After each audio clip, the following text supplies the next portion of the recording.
I'd like to first thank you for inviting me over and for the wonderful hospitality that IIMB has offered me over the last day and a half.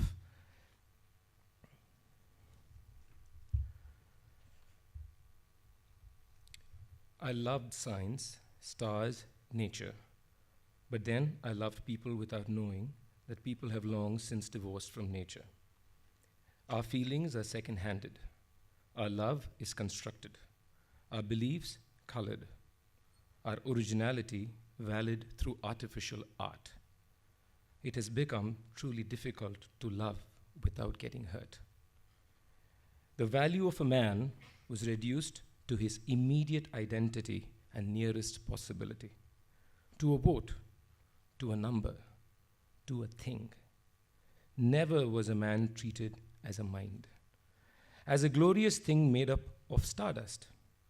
In every field, in studies, in streets, in politics, and in dying and living. Maybe I was wrong all the while in understanding the world, in understanding love, pain, life, death. There was no urgency, but I always was rushing, desperate to start a life. All the while, some people, for them, life itself is a curse. My birth is my fatal accident. I think most of us in this room have read it, but hearing it, I think, is also important. And in the context of what I probably am going to try to address, I think this is probably the most profound way I've ever heard the idea of culture being critiqued. And the sadness is that the person who critiqued the idea of culture had to do it at the cost of his life. This is written by Rohit Vemula, for the people who have not read it. And I'm not here to talk about the party politics of it, but the humanity of what has happened. And what do these words say about us? And culture, I think, is an essential idea that we need to explore if we want to really understand what was going on in this young man's mind, or for that matter, many people's minds.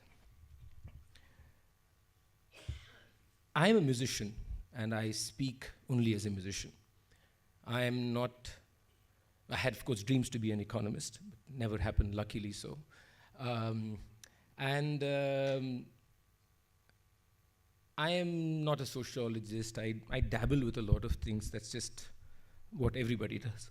But I'm a musician, which means my connection with life basically comes from what do I feel and what do I experience? What is it that grounds me in experience to living? What is the emotional quality that is there in the ambience of art? What is the emotional reason for art itself to exist?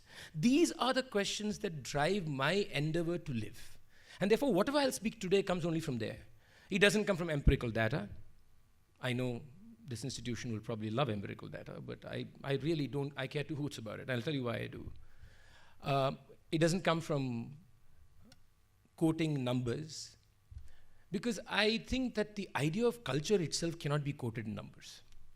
And when you're discussing something that cannot be reduced to a numerical value, to an empirical idea, it is very difficult for me to discuss it in terms of numbers.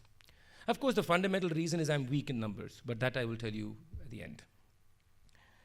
I speak from experience, which is personal, which is observed, and more than anything else, which is received from people, which people have shared with me. And in a way, this whole idea of culture, public policy, to me, is a fundamental question of who am I? And I want to quickly add there that please don't turn this to a spiritual question of Advaita or something. Banish that from your head right now. I mean, who am I in the most tactile, temporal, tangible sense? in who am I, where am I, what is my context, why do I respond, how do I respond, why do I say yes but not no. I am talking about the reality of existence, not the possibility of something beyond this existence. That to me does not interest me at all. I'm not interested in that at all. So please don't reduce this who am I to a philosophical, rather spiritual question. It is not a spiritual question. But along with that comes many questions. What do I hold? How did it come to my possession? Even when I own it, do I really understand its workings? Do I understand the mechanics of its inner workings? Or am I just a person who's a caretaker, who makes sure that the scaffolding that is holding everything is not disturbed? That we all make sure that we manipulate all that is possible, that the construction is fine, without actually addressing what we are holding inside. And this is what I would like to discuss.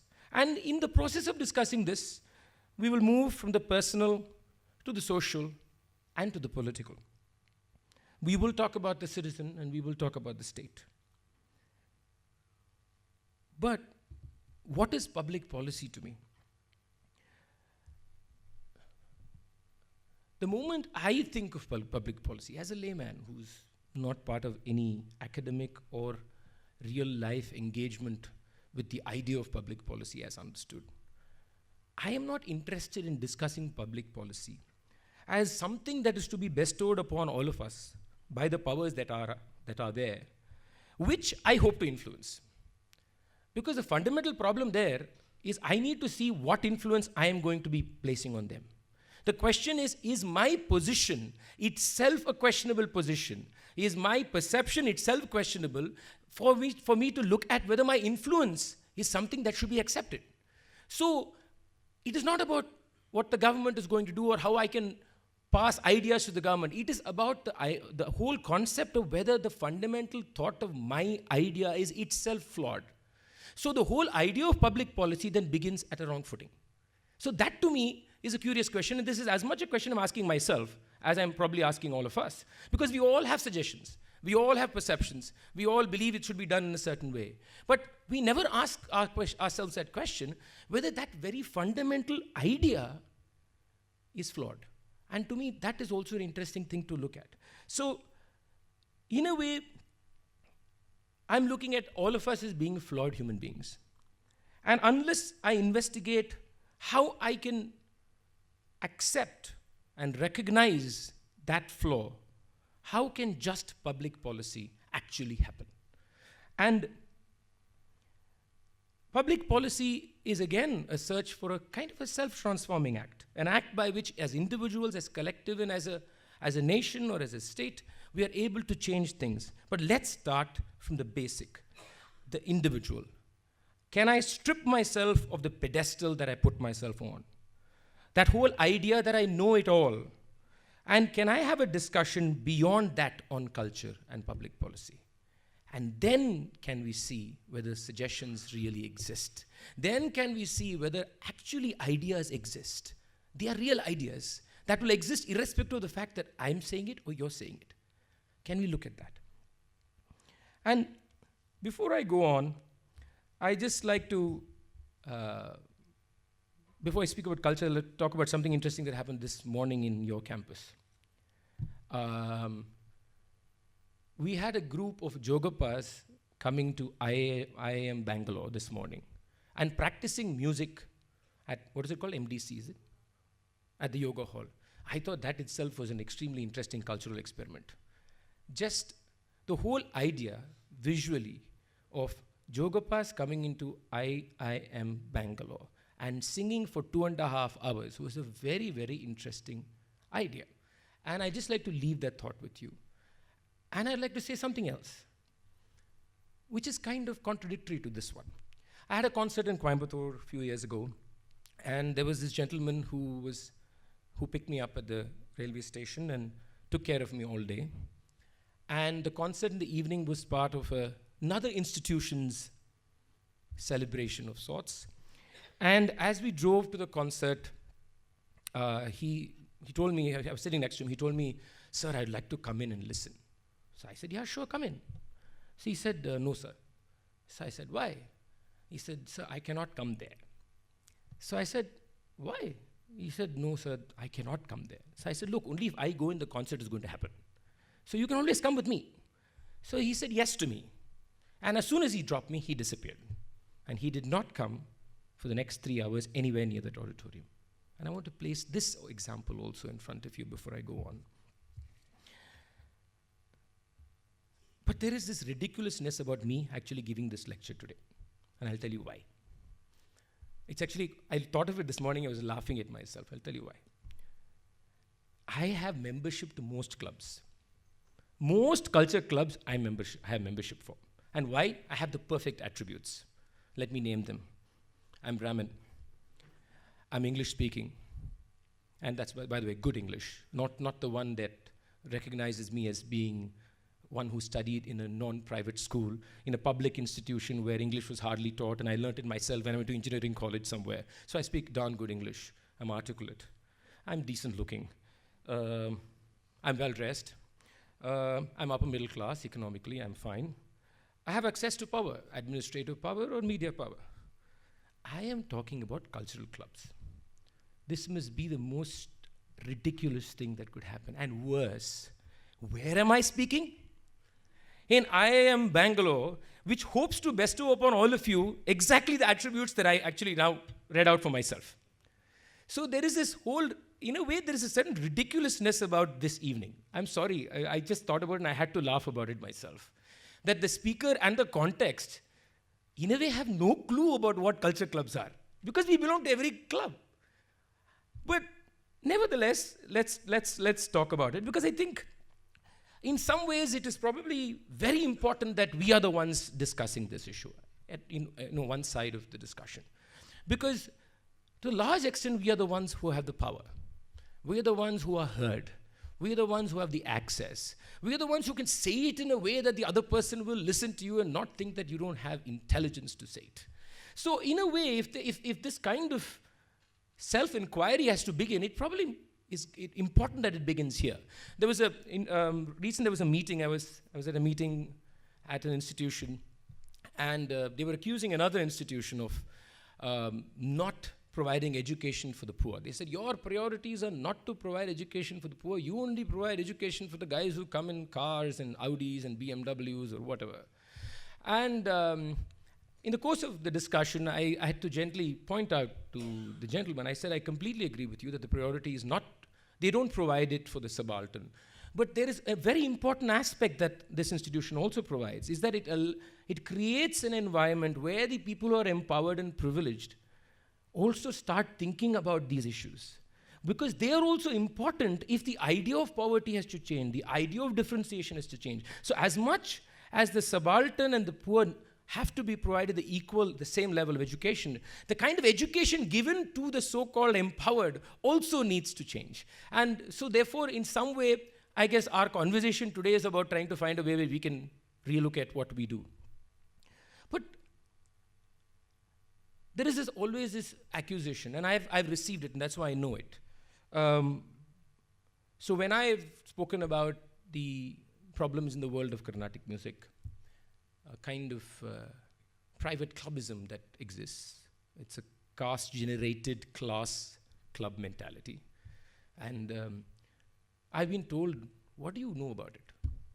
That's a very fair question. It's a very fair question. I mean, what do you know about it? You are, like I said, have all the attributes, you're inside. What do you know about this? And it's a very interesting question. It also said that, what have you done to the system itself? You keep saying this should go and reach everybody. But what have you done to the system itself? A corrective measure as an insider. So in a way, this discourse has two parts. It has one part which has to be self-inquiring of the clubs that we belong to. At the same time, it must look at dismantling the whole idea of the club. So we can't lose one for the other. Because losing one for the other is an escapism of sort. Keep on saying, oh, IIM should have people from diverse communities. Sounds wonderful. But what is in the constructional form of these institutions that also needs to be investigated, has to be done parallelly. But what is this culture? And I've said this many times. We musicians, especially if you're a classical musician, not dressed like this, if I was dressed in my dhoti and my angavatram, somehow immediately bestowed upon me is this whole representation of what Indian culture is. It's like if they look at me, they somehow think that, oh, I need more gray hair, I know, but even with the limited amount I have, somehow I become kind of this classic representation of what antiquity is, what was happening in India 3,000 years ago, or many of 1,000 years ago. And of course, all this is rubbish and mumbo jumbo. We all know that. But so it's coming from this world of highbrow classical music where we believe that we understand culture. We believe that we represent it. We believe that it is not just a musical thing, it's a philosophical thing, it's a religious thing, in fact, even a moral thing. And in some way, the way I perform, the way I sing, sitting on stage, the way I'm arranged, actually displays all this. It displays an antiquity of purity, of morality, of religiousness, of righteousness, of a national identity, all done in 2 hours when I have no clue I'm doing all that. But that's the imagery that I present. I present that imagery even today, so I can't run away from that. But what is this? Culture is the most fascinating thing, and it's the most ignored thing in many ways. People always talk about sanitation. People talk about education. But people never talk about culture in the same way. And we all know that if you want to change health practices, if you want to create education, the first thing you have to deal with is people. And when you say you're dealing with people, you're dealing with culture. You're dealing with what they believe is their way of living. And therefore, fundamentally, the way I walk, the way I'm speaking to you now, the way I've articulated what I've said to now and what I'm going to say and what I'm going to argue with you when you throw questions at me is all part of this culture that I represent. And unless I see this as an all-encompassing, something that even I can't sometimes recognize, even I don't know it exists when I speak. Unless I accept that, I'll only be holding on to straws, like classical music is my culture, going to the temple is my culture, this kind of painting is my culture. So we will keep choosing and poking at things that we find convenient, but we encompass much more. And it's multidimensional. The fact is that we ourselves have parallel practices. We ourselves have contradictory practices that we do parallelly to each other, but we find no contradiction. Because the context for practice A is conveniently placed differently from the context of practice B. Therefore, those two practices in our mind conveniently remain separate. And they're in concentric circles. This is also very fascinating. So you have South Asian culture, you have Indian culture, you have Northern, Southern culture, you have Tamil culture, then you have the Tamil Brahmin culture, then you have the Tamil Brahmin Iyer, you have Tamil Brahmin Iyengar. I reduced it to myself to make it easier. But everything is in concentric circles, and there's something fascinating about this. The largest concentric circle, in a way let me put it this way. Depending on the threat perception, we will choose the concentric circle. So if the threat perception is coming from, say, another country beyond South Asia, then suddenly our culture is South Asian culture. If the threat perception is coming from somebody beyond my Hindu religion, then suddenly I'm Hindu and Hindu is my culture. If the threat perception is Pakistan, then my culture is Indian culture. So we do this incredible thing of jumping concentric circles whenever we want. The closer that we get to the individual, the closer the circle becomes. And the larger the concentric circle is, we seem to embrace everything, which is why you will have people saying, oh, I have Muslim friends. And that's the worst statement I've heard for people to justify their thought processes. But what they actually mean is when it comes to things that both the Muslim friend and I have common enemies about, we are friends. But when it comes to about something about me that your belief system may threaten, then my circle has kind of suddenly become smaller. This is as much true of other religions too. I'm not differentiating, they're all the same, they play the same game. So, and of course it is hierarchical. Take art, high art, low art, the civilized and the uncivilized. And most interestingly, beauty and vulgarity. In fact, that was, if you look at history, art history, one of Rukmini Devi's greatest important statements, and I don't remember it verbatim, was about art without vulgarity. And it was a contextual statement made to a time of transference of the southern tradition of dance into Bharatanatyam, which was being practiced slowly by the Brahmin women. So in this movement, she suddenly talked about dance not being vulgar. So what was she talking about? Was she talking about physical movement? Was she talking about the community from which it came? What is this vulgarity? And how does that differentiate cultural practices? How does that create a hierarchy between cultural practices? These are very, very difficult questions and need not have an answer, but we have to concede that every one of us adjust our perceptions according to convenience. According to the context, we'll tune it differently, and we'll be aligned to what we want to be aligned to. Now, what about culture and education? First, access to education itself. That itself is a cultural idea. The whole idea that you educate yourself, and here I'm talking about just going to school, simple as that, is itself a cultural phenomena. I mean, for example, in a first-generation learner, if I didn't go to school in the morning, my mother will kick my ass, make sure I just dress up and go to school. In a first-generation learner, the mother doesn't know this is how you send a 5-year-old to school. It's a cultural idea. It is not an idea that she doesn't want to educate her son or her daughter. So, first of all, the access. So opening the school does not solve the problem. What is the connection between the school and the cultural belief system of the community around that school? How do we bridge the two? But then even when we bridge it, of course, we have to ask the very difficult question, what kind of education are we, first of all, providing? I won't go into that because that's a different territory. But there's something else that happens with education, with the kind of education that many of us are privileged to. What it actually does, beyond the marks and beyond the physics, chemistry, biology, economics, or whatever, is actually makes us more acceptable to the powerful and the control groups. This is what education actually does. Very simply put, what it does is makes you more acceptable, to the people who are, you could call the control mainstream groups. So the moment you get that kind of education, you're in the league, as they say, or you have a possibility to be in the league. So it teaches you to be like them. It teaches you to use the language they use. You learn to play the game on the terms that have been set by those, and you also learn to be successful in that game. Then there is possibly a conflict. Think of the people who came from a very different environment, not like me, who received a kind of education, a very important education, a cultural education, and an academic education also. It just is not in the book.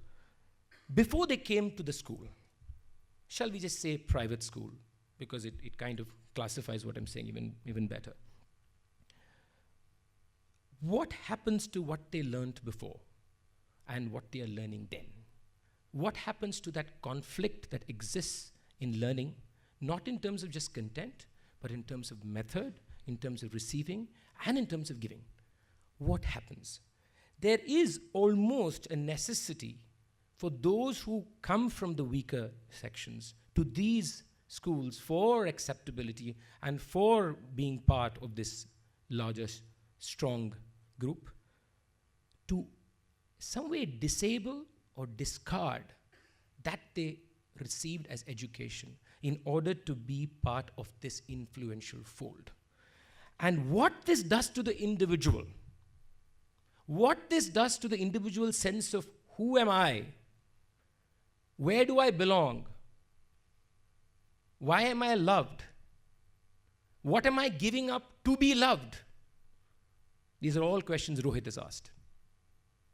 These are very, very important questions because the whole structure of education has become a way of getting acceptability among the people who have the power to bestow that upon you. And we have to seriously consider that and this link between culture and education. It is about the individual, it is about the group, and it is about culture. It is not about the course material. It is not about, by the way, the grade. We've also made this conversation sometimes so easily about the pressure and the grade. But what is this pressure? It is not the pressure of scoring a grade. It's a cultural pressure. It's a pressure of trying to figure out how do I maneuver myself through this maze which is so oppressive. And it's not like we all display this oppression and throw it upon people. We are just who we are. That's all. But when do we realize who we are itself is not such a simple thing? And who we are can definitely influence who the other person thinks he or she is. What about religion and culture? Wow, that's a complexity that's almost impossible to untangle. Can we actually divorce the two? Especially in this country. I mean, I really don't know. I mean, anything that you do, from the color of your underwear to, I think, the hat you wear, will be somehow connected to some treatise in some book and written somewhere. I really don't know whether we can really separate it. But there are things about us, there are practices which may be religious in history, in mythology. But in practice and experience, it is not. Can we make that separation? Can we think of even, for example, take Diwali or Deepavali, simple example. It has a very, very mythological Hindu history. But I think we will all agree that when we actually celebrate Diwali, we are not celebrating the mythology. And I'm not talking about believers versus non-believers. I'm not even making that differentiation. We practice it in a very interesting way. We practice it as a cultural practice somehow. Somehow, Deepavali is an interesting festival, especially because in a funny way, it has divorced itself from being completely a religious happening. Other festivals have not. So can we look at the experience of what we have culturally and how we internalize that experience rather than give sanction to it with a religious backing? That's always there. Let that remain. But can we experience the cultural happening as being an experiential body of something that we have? Then will we look at it different? Will we share it differently? This is a question that we need to ask ourselves. So we should not trap, I feel, cultural experience in mythology because the source is mythology. Because that, in a way, destroys the beauty of what we experience. Here I want to bring in a very artistic idea. I speak about it a lot, but I want to bring it here again. You know, the whole idea of beauty and aesthetics, and something that comes from the world I inhabit, which is art, and which is why I want to speak about it. Aesthetics, of course, colloquially is used very loosely as being what each one likes or dislikes. Actually, we actually mean something more. When we say something is aesthetic, we mean something is soft, we mean something is gentle. We mean there are more curves than sharp edges, let's put it that way. And there is more subtlety. So usually when you say something is aesthetic, it won't be shall we say, a red and black painting. It will usually be pastel colors. Generally will, okay? Pastel colors. So there is this whole perception of aesthetics which is just about each one's own impression. Suppose I say, let's dismantle that, hypothetically. Just dismantle it for just argument's sake, for just to entertain me. Is there something to the idea of form, to the idea of structure, to its history, to its intention of existence? This podium, for example, it's not, I'm not going to describe it as being very beautiful, but the podium. Can we look at this podium, not as saying, I don't think it looks good, but can we look at this podium as saying, what is the structure and function and intentionality of the podium? What is the history of its existence? What is its form? What does it do? What does it seek to provide? And what is the experience of the podium doing to this lecture? Then it really doesn't matter whether you like it or not. In some way, you can dislike it, still discuss this. Aesthetics is that. Is the ability to look at something in a way that removes judgment from it. So when I look at a building, it's not just about the building being beautiful. It's about the building having an intentionality to be in a certain way, in a certain form, in a certain structure, in a certain context. And context is very important.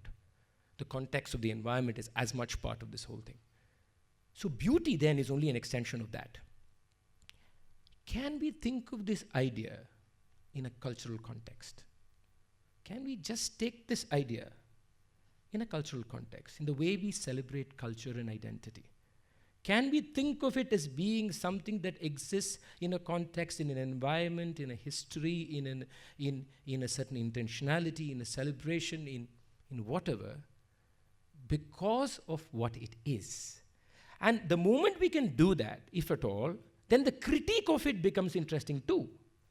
Because the critique becomes a certain dispassionate, non-personal ability to look at it. Can we think of this? I'll just leave this thought with you and not go further. We can talk about it later. But I think it is an important way to look at cultural habits. Because if we are honestly going to constantly look at it in terms of what I think of it, then we are not actually having a conversation. We're just going to not going to listen, hear each other. But let me talk about a few clubs. And I'll start with the one that's closest to me,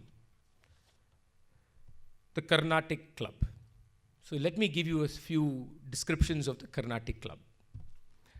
So who is the traditional insider of the Karnatic Club? Well, he is the male Brahmin. And I'm not going too far in history and go into history on this, but at least for the last 150 years plus, it's the male Brahmin. And if I'm going to push it further in the last 100 years, let me put it even specifically. It's the Madras male Brahmin. Okay? He is the one who's the epicenter, who's the control man, who's the person who's traditionally been the insider. So, who are not the outsiders, those who negotiated the space in? The Brahmin woman. She negotiated her space in. She had to play a lot of interesting games to get that acceptability among the male Brahmin of being worthy of the Karnatic tradition. Then, you also have the non-Chennai Brahmin musician who has to play a different game. So if you're, for example, the Kannada-speaking Brahmin or the Telugu-speaking Brahmin, they have also had to negotiate the fiefdom that Mylapore presents. And I can tell you it's a very scary sight. I'm telling you, I'm an insider, but I can tell you it's not easy to break into that. And it's not like they tell you don't come and, it's not that. But there is an unsaid construction that is there. And I have been part of that wall that would nod, that will say, mm-hmm. And that says a lot. I just have to say, mm-hmm. And it says much more than you ever know. The other musician knows what it said. So then you have the non-Tamil speaking Telugu Brahmin or the Kannada Brahmin. So they have negotiated a different way of coming into the Mylapore fold. And I must say here, this is not just a sociological phenomena. We've sometimes reduced all these things to just sociological happenings. These are very aesthetic happenings. We have to talk about that. Because in order to be accepted, you're not only maneuvering yourself socially, you have to maneuver your art so that the club believes that you belong there. Which means there's an aesthetic transformation happening, which is not necessarily a transformation of artistic intentionality, it's a transformation for social acceptability. So then the difficult question as an artist that I ask is, what happens to the art? Are we creating a certain homogeneity there? Are we kind of destroying a certain diversity because everybody wants to be part of this accepted way that this music is? And this has happened. And the first, in the early 20th century, some of the Devadasis too maneuvered this. And, or people of Devadasis backgrounds. They maneuvered it differently. They transformed themselves almost as being socially and religiously Brahmin women. And I think one of the examples of that is M.S. Subbulakshmi. There was a social and a religious and an internal philosophical transformation that she underwent. So then, what happens to the outsider who wants to come in? I'll talk about two different kinds of outsiders. So you have one outsider who I would say is a caste outsider, belongs to probably castes that are not being even traditionally associated with Carnatic. Let's even talk about the Isai Vellalar, or the traditional caste that was part of the Carnatic tradition, but now have not really been part of the tradition. They have been violinists, they have been mridangists, they have been nadaswara vidwans, they have been nattuvanars, they have been tawil players, they have been everything. They have been part of this whole structure. So even they, if they want to come in, there is a very, very interesting thing that happens. There is a problem that they face in getting acceptability. There is no board that says they are not allowed. Then that's the usual counter argument thrown at me. Have we ever said no? And I have some like saying, come on guys, do you really think we can say no? But we say no. And that's the unsaid no. So that's the reality. Nobody can put a board out and say do not come. But that's not the way we stop people. When are we going to understand that? We don't stop people by saying don't come. We stop people by saying we are very happy where we are. Those are very different things. And that's what we do. And therefore the Isaivellalar has remained with the Nadaswaram and the Tawil. And the Nadaswaram and Tawil itself has moved to the fringes. So they are not part of mainstream, if you want to use that word. So they are lost in this whole battle. So, and then in Tamil Nadu, there's another whole linguistic battle that happens, right? Which is a traditional battle that started early in the 20th century. The whole idea of Sanskrit and Telugu being Brahminical, whereas Tamil somewhere being Dravidian. Okay, we can go into the history and break it up, but this is the reality of perception, so let's deal with it. But in that, there are many divides, and the divides still exist. For example, the government schools of music will call themselves Tamil Isai Kalluri. That is, they teach Tamil Isai. They each teach Karnatic music, by the way. But they don't call it Karnatic music. They call it Tamil Isai. They teach Karnatic music with songs in Tamil. That's the only thing. If you ask me now, as a so-called front-ranking Karnatic musician, what is my relationship with any of the government colleges in Tamil Nadu? I'll say zero. I have no relationship. They have no relationship with me. Their access to me is on television. They don't feel, you will not see them coming into concerts. Not because they don't want to come to concerts. You will not see them coming. And we have to deal with that. Then, of course, there's a larger question, which is again thrown at me, so I'll bring it out here again. Why does this T M Krishna want to share music with people in a fishing community? Why does this guy talk about sharing music with some people when Brahmins themselves are not interested? So I've been asked this. There are only 2% of the Brahmins who are interested.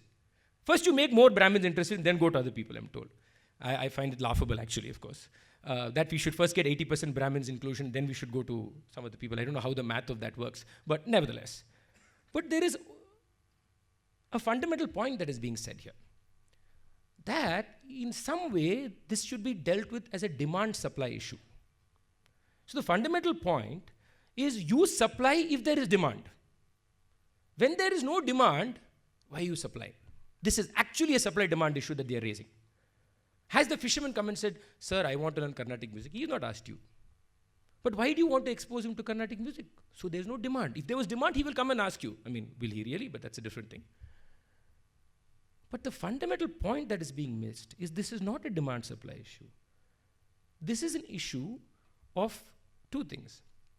One, what is it about sharing art beyond closed groups? What does it do to the art? That's my question. When I'm put in a room of people who know nothing about this art form to sing, what happens to the art? How does the art speak to them? It will not speak to them for the first 27 times, nevertheless. So, will the art itself change its realization of what it is when a diverse community, first of all, participates in it? So it is not about forcing people. It's about allowing people the possibility of experience. Now, there's another thing. There is no possibility for a person from many groups to walk into the music academy on December 25th for a concert. That cannot happen. We all know that. Or Chaudia, it's not going to happen. So how do I break this wall, allow for the experience, and let whatever happens play out as it plays out? Let it play out. At the same time, will this also make me investigate the internal problems that are there in the structure and the establishment of the form that we practice as Carnatic music. Both these things are to be asked, and this is not a demand-supply issue, which is why I want to bring this up, because it's reduced to a demand-supply issue. It is about sharing, it is about allowing the art to be experienced by anybody. It's also allowing the rejection of the art. That's very important. Let the art be rejected. That is also a learning. So that is how I look at it. Now, I don't know how much time I have. How much time do I have? Whoops. Okay, I have way long to go. Let me take 7:5. Okay. Let's move from the Carnatic club to the classical club. You have the classical and the folk, something I have constantly been debating and arguing about. Both words are rubbish. And I say they are rubbish for a simple reason. They have no aesthetic validity. The word classical has no aesthetic meaning. If you tell me something is classical and tell me 5 reasons why it's classical, I'll accept it. The common arguments, I can talk about that. Sophistication, rigor, discipline, teaching methodology, theory. Every one of this exists in so many forms we call folk. So how does something become classical? Only because people like us like it. Simple as that. More, and it's not a question of numbers, it's a question of the strata of people who like it. So folk and classical is an outright demeaning way of describing forms. Some of us here may not believe it, but in registry of a human being's mind, when you say something is classical and something is folk, an immediate registry is that this is some way far more difficult, needs far more intention from the person engaging with it, many more years of rigor and practice, and the guy who practices classicals can sing any other form. That's another rubbish. Because I know Bharatanatyam, can I be a good dancer in films? Not necessarily. If you give me dance steps like Bharatanatyam, I probably will dance well. But Prabhu Deva will do a better job. So we have to be very careful. So this whole idea of what is, another thing, if something is only a select group of people enjoy, somehow it's automatically said to be far more precious or far more special. Whereas something that's for the mass. So all these have to be looked at. And this is also a club. This is a very dangerous club. But there's another thing that happens, unfortunately, because of this club, is that the forms that do not fall into the classical category because we have not placed them, in a desperation to get acceptability, start changing their own aesthetic presence. Because they start using, for example, instruments that are used in classical traditions. They start using melodies that are used in classical traditions. Why? Because then more of the people from that strata of society will listen to this art form. And this, as a musician, as an artist, raises again an aesthetic question of what happens to that form. Then I'll talk about 2 more clubs, and these are very relevant to our times. I've just approximately called it the urban upper class club. It's stretchable this way, that way. And here I want to take up this whole issue of Jallikattu. I think everybody is aware of the controversy that happened in Tamil Nadu regarding bullfighting. So let's first take the ban out of the discourse. Okay? This is not about can be banned or not. Because the moment it's that, again, we're wasting our time. So take the ban out of the discourse. Can we discuss the issue of Jallikattu without judging that outsider? Because to us, the man practicing Jallikattu is an outsider. Okay? That outsider is crass, uneducated, kind of a rural machoist of sorts, who has very old ideas of chivalry and displaying his own masculinity. And in a way, because of that, is continuing a practice in the village. So suppose we take that judgment out. Again, just try to take that judgment out. Then what happens? Then we are told another thing, that in the history of Jallikattu, people were not harming the bull. There were no rods put into its anus. There were no chili powder sprinkled into its eyes. There was no alcohol forced down its throat. These things, we are told, was not there. But still the battle of the bull and people jumping across it, and probably human life also be at the cost. It was all happening. But then we are told another thing. It is the present commercial nature of Jallikattu that's the problem. So the commercial nature of Jallikattu has caused for all these things to come into the system of people forcing this upon the bull. And something that was a very native, maybe small scale festivity, whether we accept it or not, has now become a certain commercial vulgarity. Now here there is a hitch. And the hitch is here. The moment we say commercial vulgarity, the question we should ask ourselves, who enforced that commercial vulgarity onto society? Is it that crass, uneducated, machoist man living in that village, or is it you and me sitting in this room?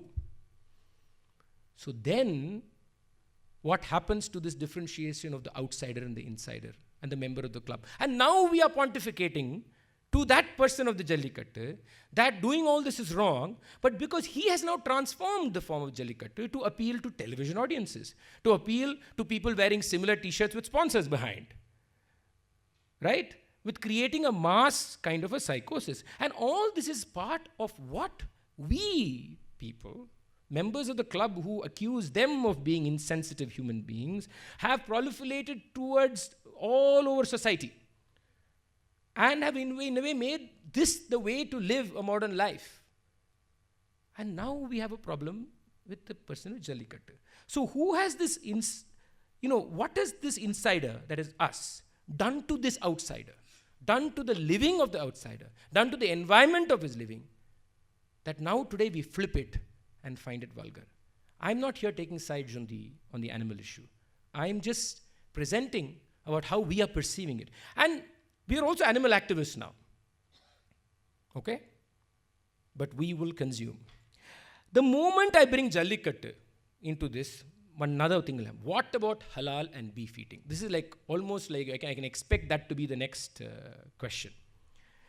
And again, it is not easy. Without passing again judgment on the beef eater or on the halal. Personally, I don't have a problem with I don't want to judge that because that's a practice and we will talk about it. But how many of us ask ourselves, how many pairs of shoes do I have at home? How many leather belts do I have at home? We don't ask ourselves that question. How many tanneries are owned by vegetarians, I want to know. I'm sure there are tons of tanneries owned by vegetarians. But beef eating is a problem. But there's a difference. It's a very interesting difference. You see this, it's a very interesting, who is the person who works in the tannery? So I'm just hypothesizing a vegetarian owner. So I don't want anybody argue to tell me that I found that 37% are actually non-vegetarian, 27% vegetarian. Please don't argue those things with me. I'm just now, for just discussion's sake, saying vegetarian owner. Okay? The fact is, we never dirty our hands. Right? That's the difference. You and I never dirty our hands. So whether it is killing that cow to consume, or halal to consume, or the vegetarian who has a tannery where skin is being processed, who's processing the skin? The person of the caste group that will process the skin, or the larger bandwidth of people. Who will eat beef? Who probably celebrates Jallikattu? So the dirty work is being done by them. It's very convenient for me then to say that I find it repulsive. I only buy the end product. Therefore, there is this whole club has done something very interesting. So, we today chastise the people who don't belong to the club, while we are the guys who have created the environment for these issues to be coming up. One more group, I'm calling it the morality male group, male club. And here again, I'm going to just use incidents that have happened recently, which is, I think, contextually right. One is, of course, the dress code in Tamil Nadu temples. I don't know how many of you, again, read it.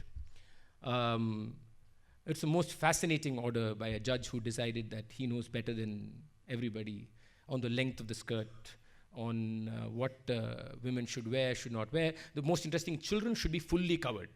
I found that is the most startling part of his declaration.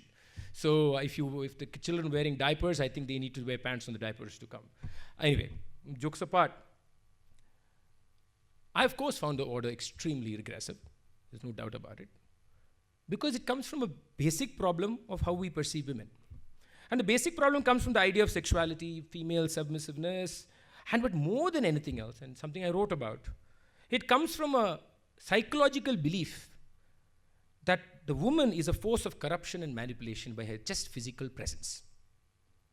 She doesn't have to open her mouth. In fact, when she opens her mouth, probably the manipulation reduces in the mind of the man, because then he realizes that he has to deal with a human being. So you find that as a primary problem. And what about the man? Oh, a man is this sexually weak succumber who has no option but to succumb to this, shall we say, the jal of the women. This fundamental rubbish is the source for any individual to come up with this order. But let's cut him some slack. Tell you why. Because this is not new. He just extended the possibility. There's always been dress codes. And we all know dress codes are directed towards basically women. And men are add-ons. Okay? And there was maybe a caste equation that was there in terms of men dress code. But the primary point is about how women should be dressed. So the whole basis of this is completely screwed up. So now what happens to the idea of culture? What culture are we talking about here? Do I say that this culture is something that has to be practiced? Or should I then say, no, it is the religious authorities who have to decide this, not the court. That's another whole discourse that is happening. That it is not the court that should decide, but it's the religious authorities of the temple. But then if fundamentally there is a structural problem in our perception of man and woman and sexuality, what does it matter if it's the judge or the guy inside the temple? You're going to come up with the same order. It's just inches that are going to change. Let's make this even more complex. Let's take Sabrimala. Now, Sabrimala has a tradition of not allowing women to enter the temple. So how do we deal with something like that? Should women, is it a cultural idea? Is it a religious idea? Is it an idea like some people say that it was too dangerous for women to go in those days? There were tigers there and hence only men went. I've heard this. It's probably true to a large extent of how people perceived it. So what idea is it? How does one actually think about a way we can discuss this issue which separates our own position from it? How can we discuss it? Is there an answer to this question? Very difficult, because it is a cultural notion, it's not a religious notion, because the notion of a woman not entering Sabrimala is not fitted with who Ayyappan is. It's fitted with who man is and woman is. And what is their functionality in a social order. So unless we discuss it in that fashion, we're never going to go forward in this discussion. So the whole idea of morality is a male notion of control over the woman. And very soon that is accepted as culture and not questioned. But I'm going to stop here. I need to ask myself whether this whole tirade of mine, is there some postmodern feminist kind of discourse? You know, in English, we feel very good and correct about a postmodern feminist discourse. Whereas we don't really understand the real intentions. There's another small thing here. Whenever you raise any discussion to a belief, there can't be discussion. Which is why one of the escape routes to any discourse is to entrench it in belief, even if the belief is real. So as much as we should be careful about not getting stuck in a discourse, we should also recognize that beliefs are inherently problematic for discourse.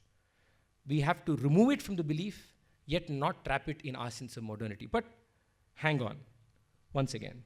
What does the real woman seek? Now I'm talking about the woman who's not the urban feminist woman. Maybe she wants this. This is also something we've heard.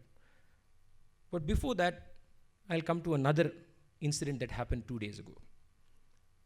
I don't know how many of you saw the interview of Sunny Leon on television. And people who don't know who Sunny Leon is, let me describe her to you. She is a pornographic star, worked in pornographic films for many, many, many, many years, and today works in Bollywood.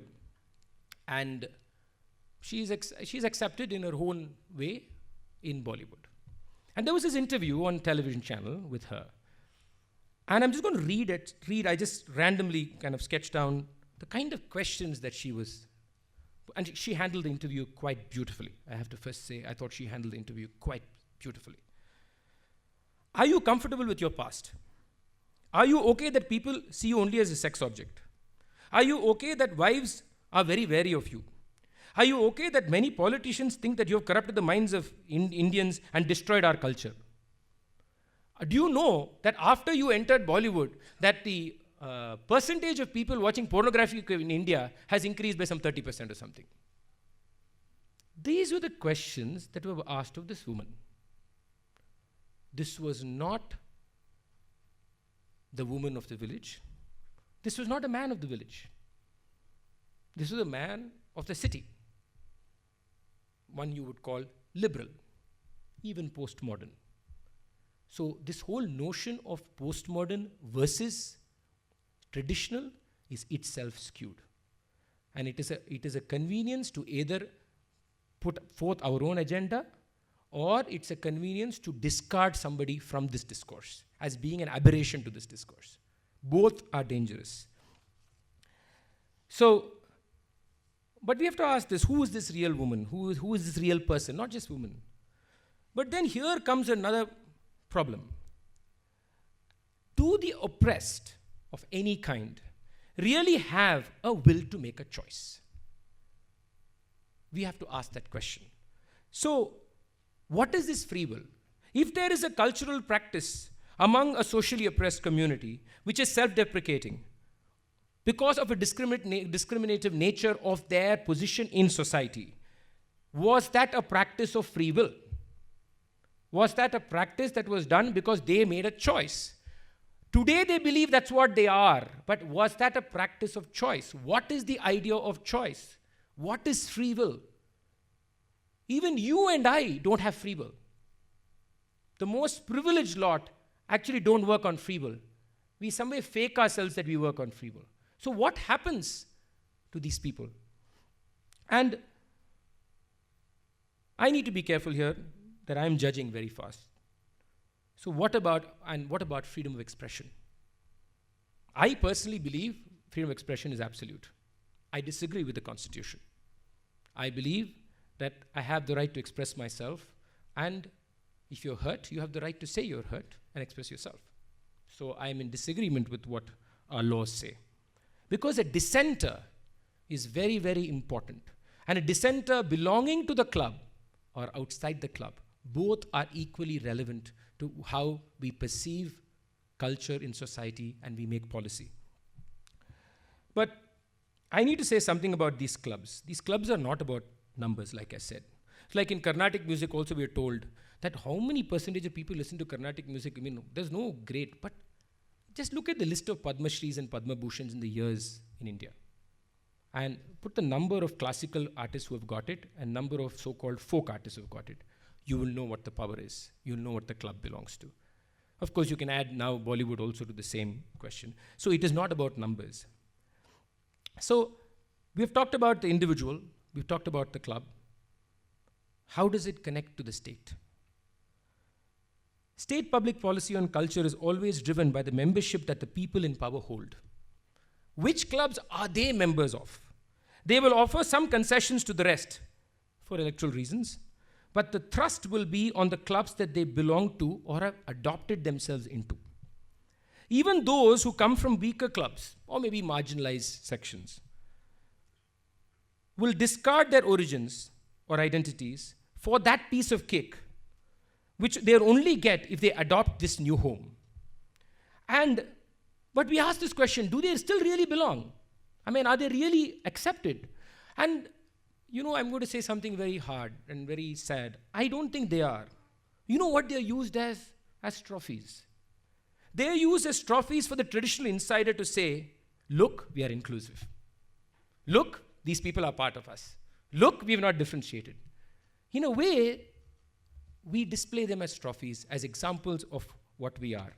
And that is also something that we need to think about. And finally,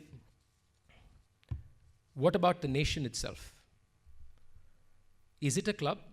Is the idea of the nation itself a club? In a way it is, because the nation has the idea of the insider and the outsider.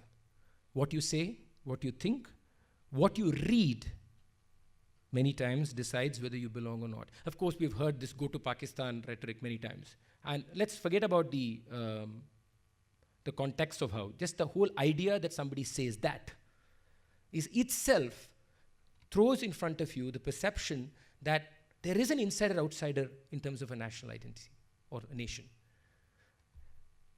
So today we talk about nationalism, patriotism, and I think that these ideas have to seriously be looked at if you want to look at cultural practice.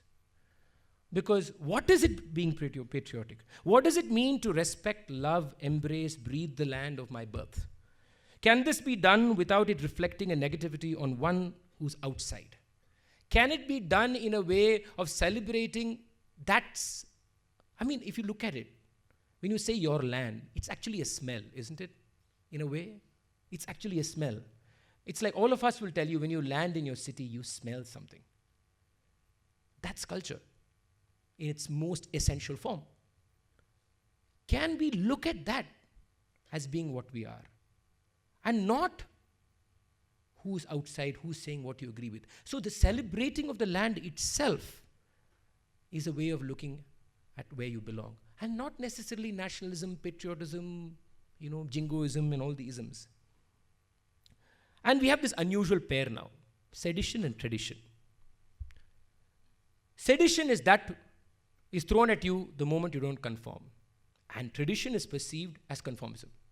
And we know both are flawed. And we have paired them beautifully together today. The idea of tradition is now perceived as an idea. We all, of course, say, no, but tradition is always changing. We love saying that. But let's come to actual reality and look at forms and say what we mean by change. We mean a cosmetic questioning. Any questioning that is deeper than the cosmetic, we have a problem with. So sedition and tradition are now used as almost enemies.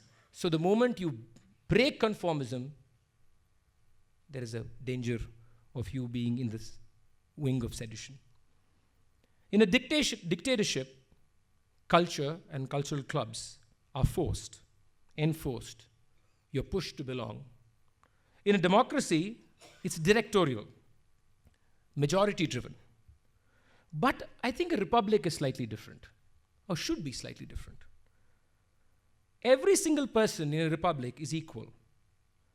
He's seen as the same, or she is seen as the same. And especially the minority. And the republic naturally recognizes, or should recognize, that not all are placed equally in the matrices of society.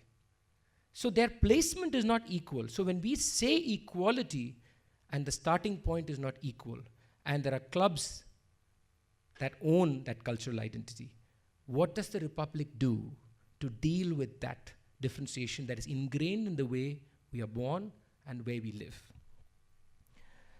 Where does public policy fit into all this? How does one go ahead? Of late, we have unfortunately left the judiciary and little club members to decide everything for us. And this, I think, has to fundamentally change. Conversations among people and groups is a must. And I think we spoke about that. What we do with our own biases towards certain clubs, that's a difficulty. And I again talk about us because we are the ones who have really the voice. What do we do to our biases? And it's tricky. I believe that it's always the mightier that has a greater responsibility to re-look at the clubs they belong to look at the essential identities that they seek, that they own, that they celebrate, that they flaunt. And that word flaunt is, I think, very important. It is for the mighty to think about these things and not look at the rest in two brackets, either submissive conformists or some kind of an ungrateful freeloader who doesn't realize or she doesn't realize how much has been given or bestowed upon.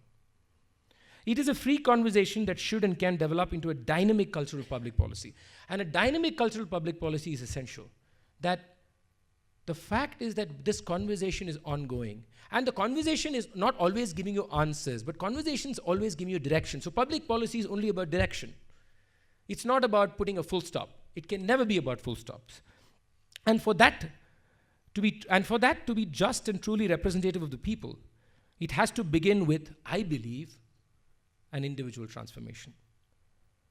And I can imagine people saying, but not everybody wants to change. But my only request will be to myself, as to everybody here, to ask yourself the question, am I willing to? And I think the rest will follow. Thank you very much.